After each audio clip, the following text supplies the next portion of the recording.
Welcome back to Women World. The first trimester is a very delicate phase of pregnancy, and taking the right precautions is essential for your baby's health. One of the most important do's is to eat a balanced diet rich in folic acid, iron, and calcium.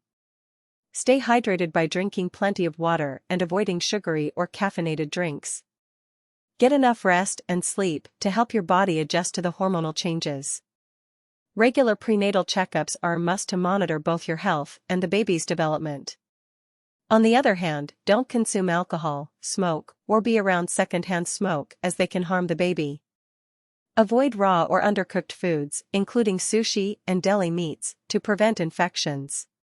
Stay away from excessive stress, practice relaxation techniques like deep breathing or prenatal yoga.